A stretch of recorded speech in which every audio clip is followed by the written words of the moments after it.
O que você acha de tornar sua aplicação 100% assíncrona?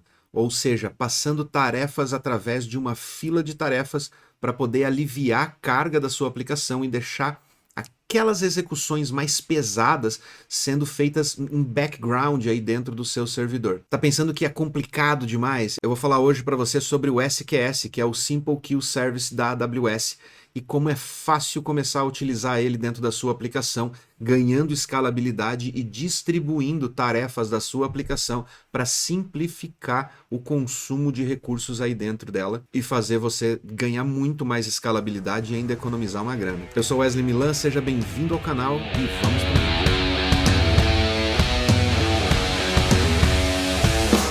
O SQS é um dos serviços mais antigos da AWS, eu acho que só perde para o próprio S3. O SQS foi um dos primeiros serviços em cloud ou plataformas como serviço criados pela AWS, lá no início das operações da Amazon Web Services, e ele foi criado especialmente para atender uma necessidade lá do portal da Amazon, do e-commerce da Amazon, lá, o Amazon.com, que era a necessidade do portal suportar um volume maior de carrinhos de compra e que fosse de uma forma mais persistente ou resiliente, porque as informações do carrinho de compra são muito importantes para a questão de conversão ali de venda dentro do portal de e-commerce da Amazon.com. Então foi um dos primeiros serviços desenvolvidos para ser utilizado pela própria Amazon e ele tem um nível de redundância gigantesco, tão grande quanto o S3. Na verdade, até hoje eu desconfio que o SQS usa o S3 ali no background para poder armazenar as informações. Se eu não me engano, eu acho que eu li alguma coisa a respeito disso, mas eu não posso confirmar. Mas a questão é que a persistência de dados dentro do SQS é tão forte quanto a do S3 e ele permite que você coloque informações ali dentro com um nível de confiança que é absurdo comparado a qualquer outro tipo de serviço de filas, RabbitMQ e todos esses outros aí que você tem no mercado, que são open source, que você pode instalar sem custo nenhum e tal. Porém, toda a parte de gerenciamento desses serviços você vai ter que fazer na mão. E utilizando o SQS, você não tem essa preocupação. Os dados ficam gravados lá dentro, tem a garantia de que você consegue resgatar esses dados. E o mais incrível aqui a respeito desse serviço é que quando você coloca uma tarefa aqui na fila, a garantia de entrega dessa tarefa uma única vez, ela é, cara, 99,999% garantida. Por que eu te falo isso? Porque a Amazon deixa claro na documentação dela que ela garante a entrega de pelo menos uma vez daquela tarefa, mas que por mais que o sistema tente manter a integridade da questão de uma única entrega, veja bem a diferença, ela não pode garantir. Só que eu já utilizei esse serviço em plataformas com milhares de mensagens por segundo passando por dentro dela, processando várias tarefas diferentes. E a taxa de erro é tão baixa, mas tão baixa, que eu nunca consegui detectar uma falha do SQS entregando a mesma tarefa para dois workers diferentes, mesmo em alguns desses projetos eu tendo mais de 30 workers funcionando em paralelo, processando mensagens ao tempo todo. Então essa é uma parte muito importante. Por exemplo, você vai fazer o processamento de pagamento. Então entra um pedido lá no teu e-commerce, esse pedido vem para a tua tabela de pedidos e para fazer o processamento de pagamento, porque ali você vai ter que fazer uma requisição para fora da sua API, você cria uma interdependência externa, o que pode provocar na sua aplicação um engarrafamento de requisições. Por quê? Porque se essa API de terceiro, seja lá do PayPal, da Cielo, não importa, se essa API de terceiro passar por dificuldades num momento de pico, tipo uma Black Friday, a sua aplicação vai empilhar conexões aqui, aguardando o retorno das APIs de pagamento e vai chegar num determinado limite que você vai começar a ter estouro de memória, você vai começar a ter problema no gerenciamento dessas conexões ativas dos usuários aguardando a resposta da confirmação de pagamento e deixa a sua aplicação muito mais suscetível a ataques DDoS. Então, para resolver esse problema, nas aplicações que a gente tem uma demanda muito grande, a gente costuma colocar a parte de pagamento num processamento em fila. Então ele vem, faz o pedido, a gente grava o pedido e coloca a tarefa de pagamento numa fila respondendo para o usuário: seu pedido foi realizado com sucesso, aguarde a confirmação de pagamento. Lá por trás dessa fila tem vários workers que vão pegando essas tarefas e vão um por um fazendo requisições para as APIs de pagamento e depois gravando o resultado dentro das tabelas de pedido para confirmar para o usuário, mandando e-mail para o usuário, ou em alguns casos a gente até utilizou o WebSocket fazendo notificação em tempo real lá na tela do usuário, avisando ele que o pedido foi completamente finalizado com o pagamento confirmado. Esse processamento em background permite que a gente controle melhor a quantidade de erros e o fluxo de pagamentos, ali, o fluxo de processamento, fique mais constante. E a maneira mais fácil de você fazer isso é utilizando o SQS. Primeiro, porque ele enfileira. Segundo, a taxa de precisão dele com a entrega de uma única tarefa, sem duplicar pagamentos, ela é muito baixa. Por mais que ela seja baixa, o ideal é você fazer uma verificação lá na hora de executar a tarefa, mas a gente mediu essa taxa e ela é praticamente invisível, assim, raríssimas às vezes aconteceu alguma coisa, mas a gente detectou isso dentro de um montante de milhares de requisições de processamento. Algumas requisições ocorreram problemas, porém a gente ainda não conseguiu realmente identificar se o problema foi porque o SQS entregou ela 2 vezes ou se foi pelo processamento lá de pagamento da API de pagamento que ela processou 2 vezes o pagamento. Enfim, o importante aqui é o seguinte, mesmo que a tua frota de workers inteiras pare por algum crash, por algum problema que você tenha, as mensagens, as tarefas que estão ali na fila para serem executadas vão continuar na fila para ser executadas. O SQS retém essas mensagens por até 14 dias, que é mais do que suficiente para você detectar um problema, corrigir ele, colocar lá e continuar processando. Além disso, você pode estender essa durabilidade para até 28 dias. Deixa eu mostrar uma coisa para vocês. Vem para minha tela aqui. Eu vou criar uma fila aqui só para a gente exemplificar. Então vou criar uma fila standard, vou colocar aqui teste, eu vou falar para ela ter uma visibilidade, né, um timeout de visibilidade de 30 segundos, que significa que a partir do momento que um dos meus workers pegar essa mensagem, ele tem 30 segundos para processar ela. Depois de 30 segundos, se ele não voltar para a fila e falar deleta essa mensagem, ela volta automaticamente a ser disponível e outro worker pode pegar. Isso aqui é legal para quando você tem algum problema em um dos workers que pode não estar conseguindo processar aquela tarefa e aí ele acaba devolvendo, ele deu crash, alguma coisa, essa tarefa não fica lá pendurada ou perdida, ela volta para a fila e pode ser processado por outro worker. Tá? Então eu posso configurar isso aqui de 0 até 12 horas, ou seja, se eu tenho uma tarefa que realmente demora muito, eu posso colocar aqui minutos ou horas para garantir que 2 workers não vão pegar essa mesma tarefa e tentar executar elas paralelamente. Então aí vai o meu conhecimento a respeito da minha aplicação e entender como a minha aplicação funciona para ter o melhor timeout aqui. E eu posso colocar a retenção para até 14 dias. E aí tem uma coisa bem legal aqui a respeito da retenção, que é o seguinte. Além da retenção de 14 dias, eu ainda posso configurar uma Dead Letter Queue. Ou seja, o que é uma Dead Letter Queue? Eu vou criar essa queue aqui só para a gente exemplificar, ok? Aqui nas minhas queues, eu criei a teste, ok? E eu vou criar a minha fila morta de teste. Então a minha test dead. Vou colocar mais 14 dias aqui. Vou criar. E aí olha que legal. Eu posso vir aqui na minha fila principal, editar ela. E aqui embaixo na minha dead letter queue, eu selecionar a minha test dead. E eu falar para ele o seguinte, ó, ele vai ter no máximo 10 recebimentos. Salvei. O que vai acontecer aqui agora? Toda vez que eu mandar uma mensagem para minha fila teste, ela vai entrar naquela fila e vai ficar disponível para os meus workers processarem ela. Quando o meu worker pegar essa tarefa, ele vai ter 30 segundos para executar. Ou até 12 horas, como eu mostrei para você ali. Se ele demorar 30 segundos, se ele demorar mais que 30 segundos para executar essa tarefa e para voltar lá na fila e falar remova ela da fila, porque eu já resolvi esse problema, ela volta automaticamente para a fila. Claro que o meu worker pode simplesmente dizer volta para a fila porque não é a hora de processar, enfim, você pode usar ele em vários fluxos de processamento diferentes. Se essa mensagem vier para um worker e voltar para a fila 10 vezes, na 10ª vez ela vai para fila morta, ou seja, ela pode estar batendo no meu worker e o meu worker está falhando por qualquer razão. meu worker está dando crash, ou a tarefa está mal configurada, ou é algo que eu não previ, por exemplo, uma configuração, por exemplo, que é obrigatória na hora de fazer o processamento de pagamento ou na hora de processar aquela informação, e o meu worker não vai conseguir resolver esse problema a não ser que eu vá lá e implemente uma solução para aquela situação específica.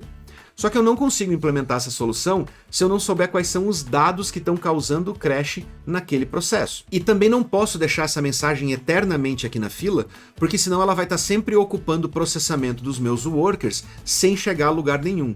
Então, se 10 tentativas não forem o suficiente para fazer essa tarefa ser processada, eu jogo ela para uma fila morta.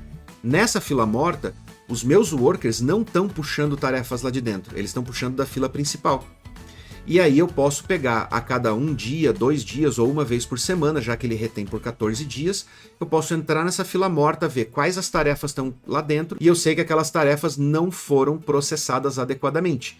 E eu posso simplesmente abrir o conteúdo dessa mensagem aqui mesmo pelo painel da AWS, analisar aquele conteúdo ou pegar aquele conteúdo e tentar processar eles manualmente através do meu worker para debugar o problema e corrigir.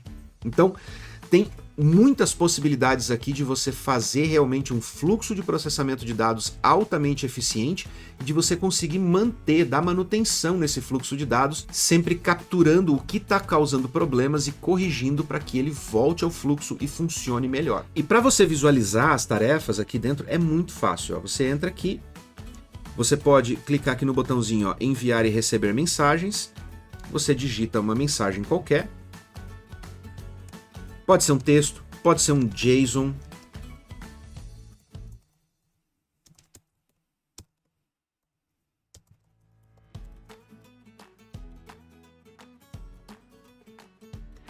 Pode ser até um blob aqui, mas você não pode ultrapassar os 256 caracteres de comprimento, os 256 bytes, tá?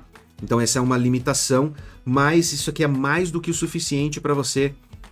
Se você tem uma informação muito grande para ser processada, óbvio, você não vai passar aqui por dentro, tá? Se você tem um cadastro de usuários para ser analisado ou uma foto para ser processado, o que você vai passar por aqui são os dados dessa foto a ser processada. A URL dela lá dentro do bucket do S3, aonde o teu worker vai ter que ir buscar ela para processar. Você vai passar as informações, os guias aqui de informações a respeito do que aquela tarefa precisa executar e não necessariamente o conteúdo daquela tarefa. Então, para isso é que serve a fila. Então, aqui eu posso dar um delay na entrega dessa mensagem, ou seja, tipo, eu só quero que ela seja entregue para um worker depois de 10 segundos e assim por diante, mas aqui eu quero só fazer um teste. Vou mandar essa mensagem, a minha mensagem foi enviada, e aí eu posso vir aqui ó, e fazer um pull das mensagens. Ó. E eu já estou vendo a minha mensagem aqui embaixo. Posso clicar nela, e está aqui o conteúdo da mensagem que eu mandei. O que acontece aqui? Ó? Eu fiz uma requisição aqui para visualizar ela, ó, ela contou como um recebimento. Ok? Posso dar um stop, pull de novo, 2, stop, pull de novo, 3, stop, e eu vou dar uma aceleradinha aqui.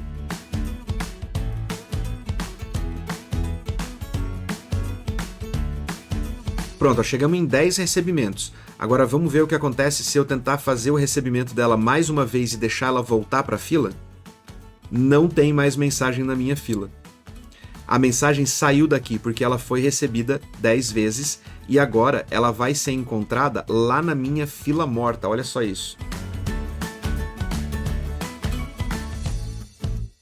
Estou aqui na minha fila morta, dou um pull. E tá aqui a mensagem que estava na minha fila principal. Isso faz ela sair lá da minha fila principal, os meus workers ficam livres para poder fazer requisições e processar mensagens válidas, né, tarefas válidas, e eu posso depois abrir aqui e analisar ela e ver por que ela estava causando problemas nos meus workers.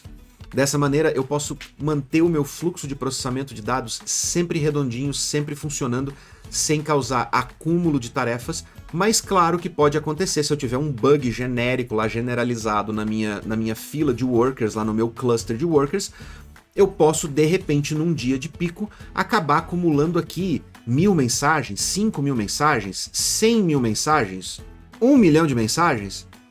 Você pode acumular quantas mensagens você quiser aqui. não tem limite para a quantidade de mensagens que você pode ter numa fila aqui dentro do SQS. Essa é a maravilha.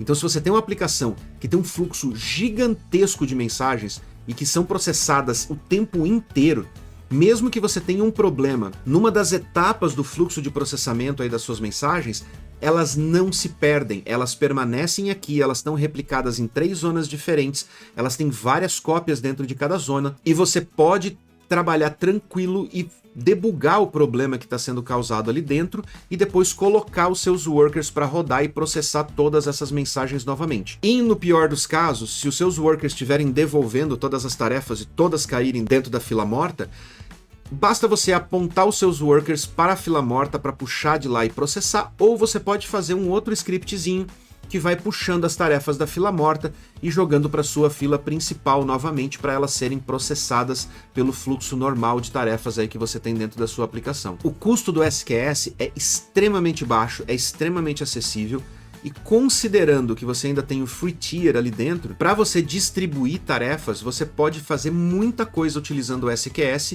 antes de você atingir o ponto de começar a pagar. Então, para fazer isso, você ainda vai estar reduzindo o custo da tua infraestrutura antes de começar a pagar pelo serviço do SQS, que vai estar te ajudando a desengargalar aí, a desobstruir, vamos dizer assim, o teu fluxo de trabalho e a sua aplicação. Ele te ajuda muito e ele é um serviço muito eficiente e muito fácil de utilizar. Lá no SDK da AWS você consegue ver a documentação completa do SQS, facinho de usar. Deixa eu mostrar para vocês aqui. Se você buscar lá pela documentação da AWS, lá no Centro de Desenvolvedores da AWS, você vai encontrar referências de todas as linguagens que a AWS tem suporte aí no SDK.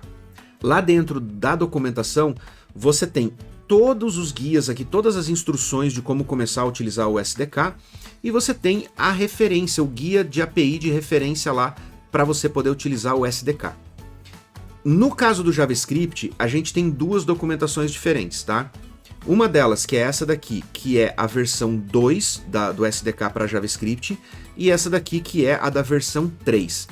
Eu, pessoalmente, prefiro o V2, tá? A documentação do V2, ok?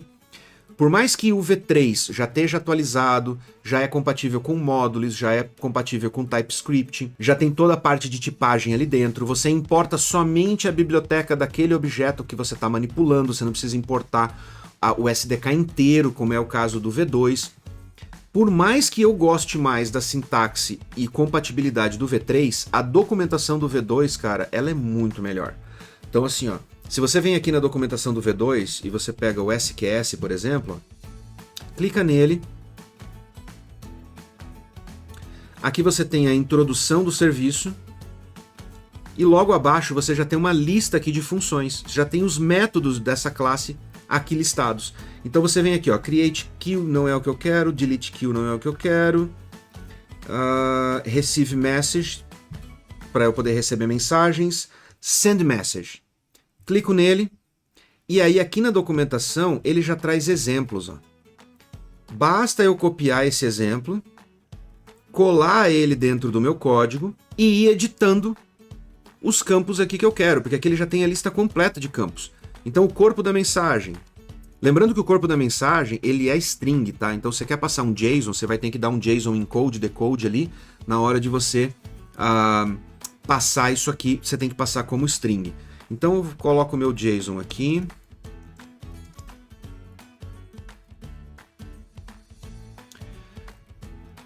Coloco a URL da minha queue aqui dentro.